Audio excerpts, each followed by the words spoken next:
Oke, assalamualaikum warahmatullahi wabarakatuh.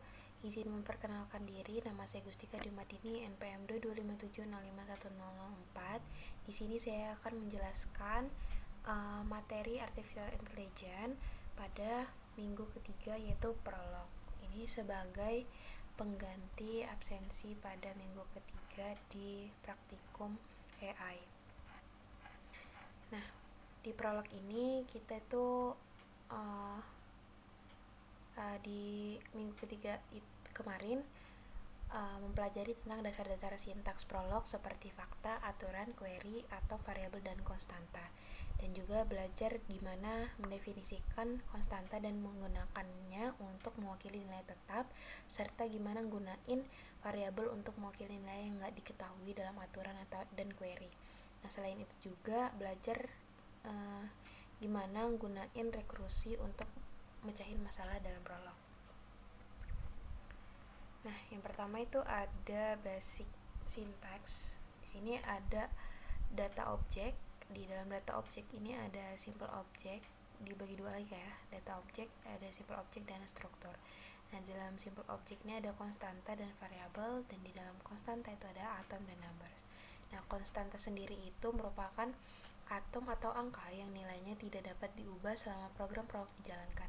Nah, dalam prolog, konstanta itu ditulis dengan huruf kecil di awal. Sedangkan atom itu merupakan urutan karakter yang mewakili konstanta atau nama, dan atom itu mirip dengan string dalam bahasa pemrograman lainnya, tetapi biasanya digunakan untuk mewakili konstanta, bukan teks. Nah, ini contoh dari konstanta atom. Dan selanjutnya itu ada numbers. Nah, dalam prolog ini bilangan adalah konstanta yang digunakan untuk mewakili nilai numerik, dan ada dua jenis bilangan dalam prolog. Yang pertama itu ada bilangan bulat dan bilangan desimal.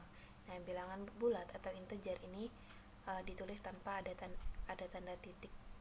Contohnya kayak 10, min 20, dan 0. Nah, sedangkan desimal atau floating point itu ditulis dengan tanda titik. Contohnya kayak 3,14, terus min 1,2345 plus 2. Ini kayak dibaca kayak nandain min 1,2345 dikali 10 kuadrat. Nah, bilangan ini digunakan untuk berbagai macam program prolog, seperti untuk ngelakuin perhitungan, perbandingan, dan representasi data numerik lainnya. Nah, contohnya kayak gini untuk number. Selanjutnya ada variabel. Nah, variabel ini merupakan simbol yang digunakan untuk mewakili nilai yang tidak diketahui atau term yang belum ditentukan dalam program prolog. Nah, variabel ini tulis dengan huruf kapital di awal, atau bisa digunakan dengan garis bawah atau underscore, dan diikuti dengan kombinasi huruf, angka, dan garis bawah lainnya. Nah, contohnya kayak gini, diawali dengan huruf kapital, dan untuk misahin perkataannya itu ada underscore-nya gitu.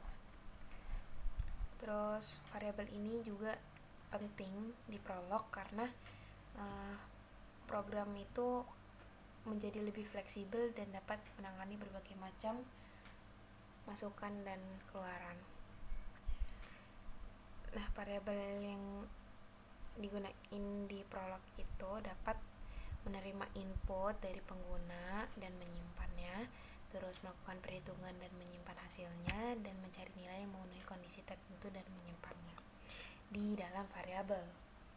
Nah, contoh variabel itu seperti ini, dimana parent X marry, maksudnya itu parent ini bakal menikah dengan siapa gitu. Terus ada namanya anonymous variable. Nah, di dalam prolog ini variabel anonim itu dilambangin dengan garis bawah.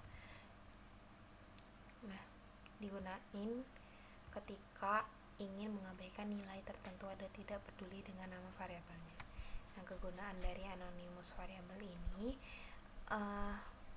ditempatkan di mana nama variabel tidak penting dan hanya keberadaan atau ketiadaan yang bermakna, dan mengabaikan nilai tertentu dan fokus pada struktur data. Contohnya kayak burung dapat terbang, burung underscore dapat underscore terbang. Nah, tanda kurung strip underscore ini menunjukkan variabel anonim.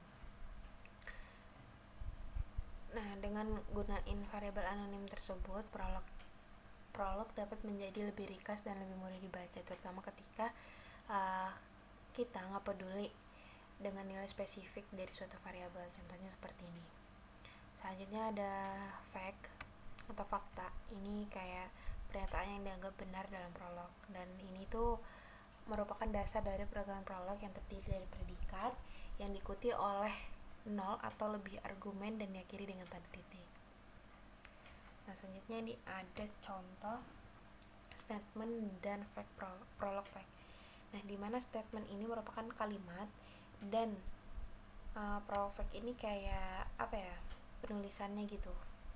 Jadi kalimatnya ini ada Johnny is a doctor. Nah, prolog fact-nya doctor dan Johnny ini objeknya. Jadi kayak di persingkat aja gitu di prolog effect kalau si Johnny ini merupakan dokter. Begitupun dengan contoh lainnya. Terus selanjutnya ini ada guidelines to write fact.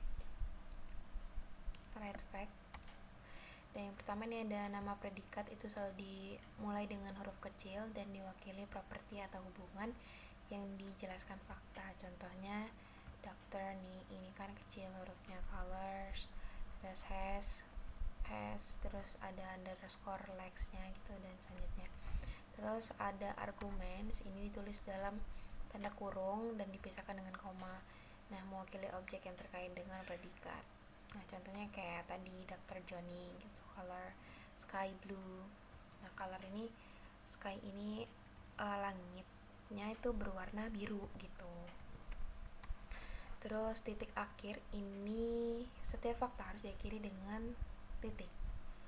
Terus jenis objek ini dapat berupa huruf kecil, angka atau string, dan string ini diapit tanda kutip. Contohnya huruf kecil Dr. Johnny, angka tuh has legs, jadi anjing ini punya 4 kaki. Dan kalau string itu warna dari apel gitu, ini stringnya itu apel. Terus lanjut ada rules. Rules ini merupakan pernyataan logika yang mendefinisikan hubungan antara satu atau lebih objek. Nah, aturan ini terdiri dari kepala dan badan yang dipisahkan dengan simbol titik 2 strip yang dibaca jika. Di kepala ini menentukan nama predikat yang diikuti oleh daftar argumen. Contohnya kayak ibu XY. XY ini merupakan argumennya dari kepalanya ini ibu. Terus badan ini nih berisikan serangkaian tujuan atau goals yang menentukan kondisi agar aturan menjadi benar. Contohnya itu kayak parents. Nah, badannya itu kepalanya itu parents, dan ini badannya, dan XY ini merupakan argumen. Nah, aturan itu dianalogikan sebagai pernyataan jika maka, di mana kepala itu mewakili maka dan badan mewakili jika. Contohnya, seorang X adalah ibu jika seorang X adalah ibu dari seorang Y. Misal, jika X adalah orang tua Y dan Y berjenis kelamin perempuan. Dengan menggunakan aturan ini atau rules, program prolog dapat membuat keputusan dan melakukan penalaran berdasarkan informasi yang tersimpan dan dalam fakta dan aturan lainnya. Terus selanjutnya itu ada query. Ini merupakan query atau pertanyaan. Ini merupakan cara untuk menanyakan hubungan antara objek dan propertinya dalam program prolog. Nah, format query sendiri itu mirip dengan fakta prolog. Query ini ditulis seperti pernyataan yang ingin ditanyakan. Nah, setiap query ini harus diakhiri dengan tanda titik untuk menunjukkan akhir pertanyaan. Nah, di sini contohnya ada ibu dalam kurung siapa, Budi. Nah, kayak mencari siapa ibu dari Budi gitu. Terus ada namanya backtracking. Titik koma digunain untuk meminta interpreter prolog mencoba mencari solusi alternatif dari query sebelumnya. Nah, itu merupakan backtracking. Contohnya, ibu di sini mencari siapa ibu Budi. Nah, jika ibu Budi tidak ditemukan, maka kita akan mencari ibunya si Tony. Terus ada recursion atau rekrusi. Ini merupakan teknik di mana suatu predikat memanggil dirinya sendiri, mungkin dengan predikat lain untuk menemukan nilai kebenaran. Nah, contohnya di sini predecessornya itu xz jika parent xz, predecessor xz jika parent xy, atau predecessor yz. Nah, di sini kayak contohnya itu hubungannya itu pendahulu antar dua orang. Jadi kasus dasarnya itu nih, sabar. Nah, X ini merupakan orang tua dari Z, maka X itu adalah pendahulu dari Z. Nih urutannya kan. Nah, begitupun dengan yang rekursif. Nah, jika X merupakan orang tua dari Y dan Y pendahulu dari Z, maka X itu merupakan pendahulu dari Z. Dan yang terakhir itu adalah simbol. Nah, yang pertama itu ada titik 2 strip, itu dibaca if atau jika. Nah, fungsinya itu untuk aturan atau kaidah.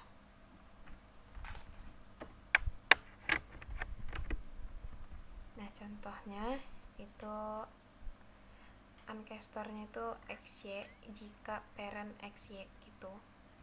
Terus ada simbol koma, ini dibaca dan, fungsinya itu sebagai konjungsi atau tanda penghubung. Jadi contohnya itu kayak sibling xy jika parent zx dan parent zy gitu. Jadi saudara xy jika orang tuanya itu zx dan orang tua zy. Terus ada titik koma, ini dibaca atau, fungsinya itu kayak pemilih itu, disjungsi.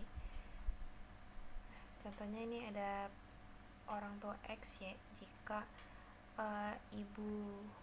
ibunya itu XY atau ayahnya itu yang XY. Terus ada titik, ini buat akhir pernyataan fakta atau aturan.